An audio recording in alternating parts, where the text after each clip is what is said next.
छात्रों, आज हम छायावाद के 4 आधार स्तंभों में से एक और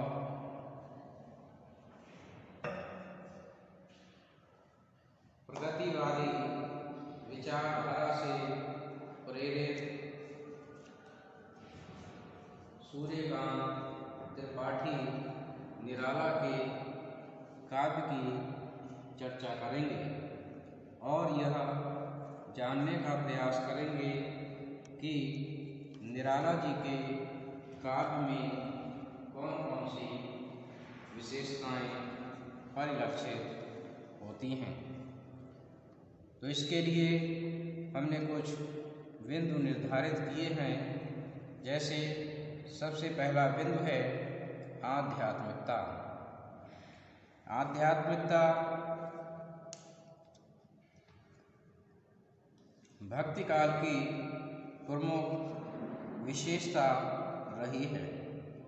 इसका संबंध भारतीय संस्कृति से रहा है। फिर भी छायावाद के चर्चित कवि निराला जी के काव्य में भी आध्यात्मिक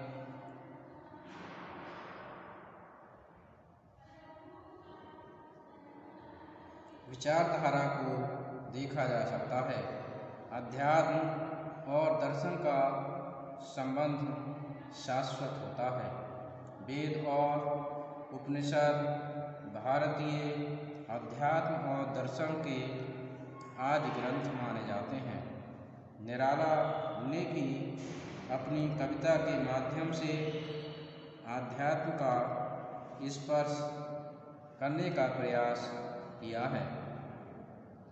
आपने लिखा है कि तुम हो अखिल विश्व में, या ये अखिल विश्व है तुम में, अथवा निखिल विश्व तुम एक।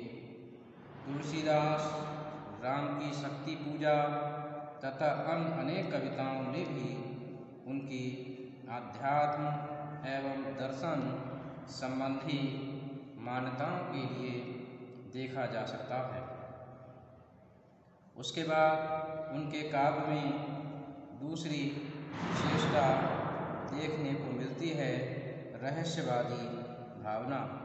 रहस्यवादी भावना छायावाद की प्रमुख विशेषता मानी जाती है। निराला जी की कविता में भी रहस्यवादी भावना के दर्शन होते हैं।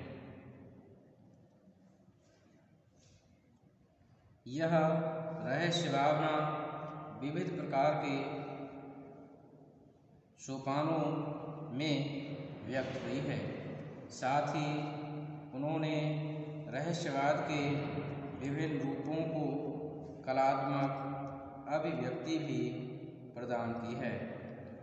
आपने दार्शनिक रहस्यवाद को भी अपनी कविताओं में प्रस्तुत किया है। तुम मृदु मानस के भाव और मनोरंजनी भाषा, तुम नंदन घन विहग और मैं शुभ शीतल तरुशाखा। तो इस प्रकार से रहस्यमयी भावना उनके काव्य में प्रकट हुई है। आपके काव्य की अगली विशेषता है लोकहित की भावना। लोकहित कवियों का या साहित्यकारों का प्रमुख लक्षण होता है और उनके साहित्य में प्राप्त होता है।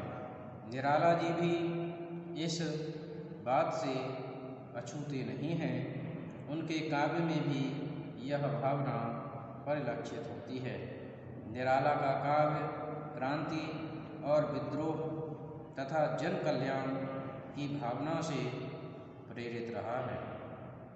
आपने अपने गीतों में दीन दुखी, दलित, शोषित वर्ग के प्रति सहानुभूति प्रकट की है। यह सहानुभूति अनेक स्तरों पर देखी जा सकती है। अब हम इस संदर्भ में एक कविता देखते हैं। वे कृषक के विषय में लिखते हैं कि जीर्ण बाहु है शीर्ण शरीर, तुझे बुलाता कृषक अधीर। रे विप्लव के वीर, चूस लिया है उसका सार, आड़ मात्र की है आधार, रे जीवन के पारावार। तो इस प्रकार से उसकी दयनीय स्थिति को भी प्रकट करते हैं और उसके प्रति अपनी सहानुभूति प्रस्तुत करते हैं। उसके बाद अब हम देखते हैं पूंजीवाद के प्रति आक्रोश। आपकी कविताओं में पूंजीवाद के प्रति आक्रोश, घृणा और विरोध विशेष रूप से प्रकट हुआ है, क्योंकि आपकी विचारधारा पूंजीवादी एवं साम्राज्यवादी विचारधारा के प्रतिकूल रही है। क्योंकि पूंजीवाद और साम्राज्यवाद ने शोषण ही किया है। बादल राग कविता, कुकुरमुक्ता आदि अनेक कविताओं में निराला जी ने शोषक वर्ग के प्रति घृणा के भाव व्यक्त किए हैं।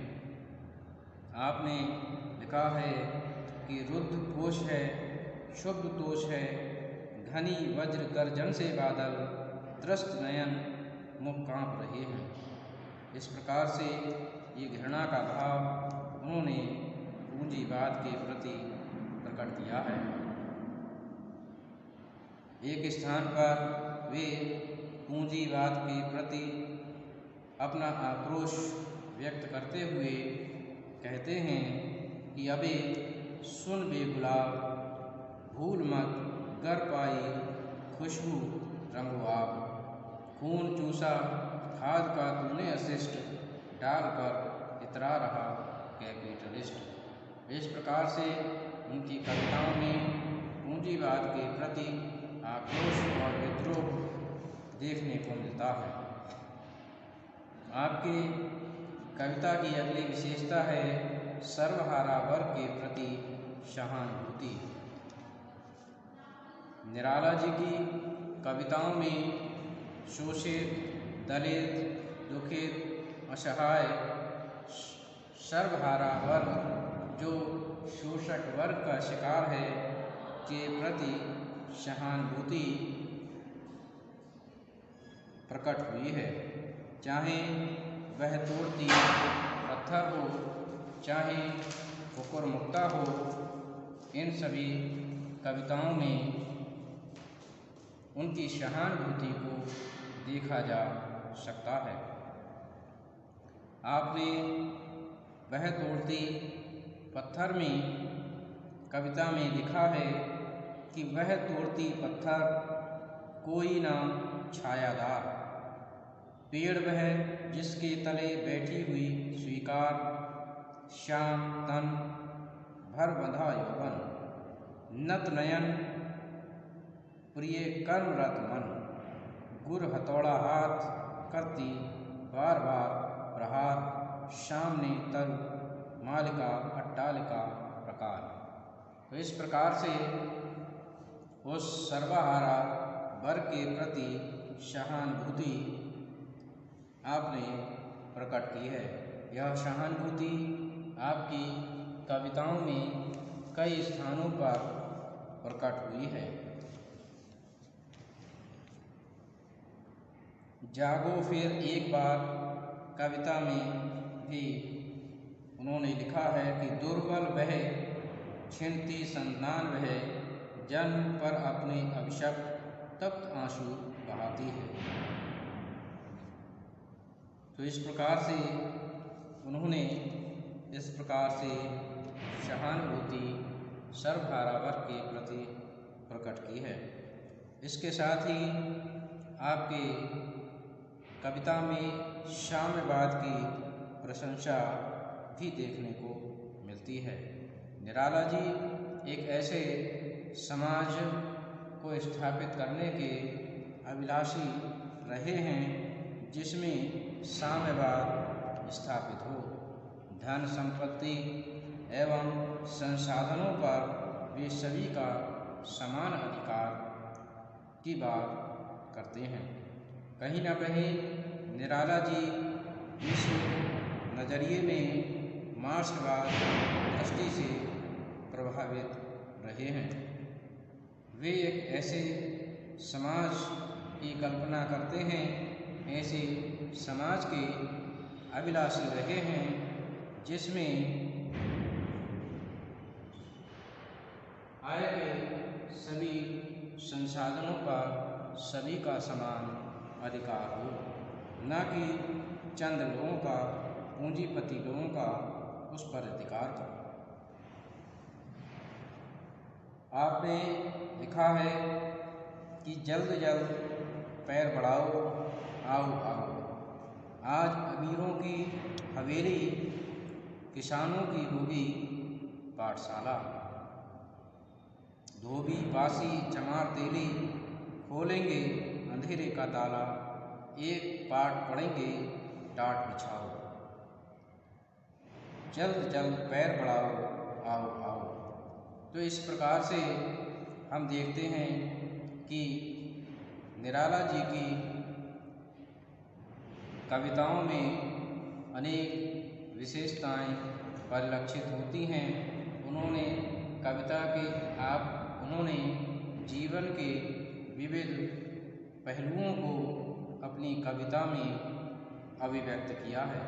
तो मैं समझता हूँ छात्रों, आपने इसको समझा होगा। धन्यवाद।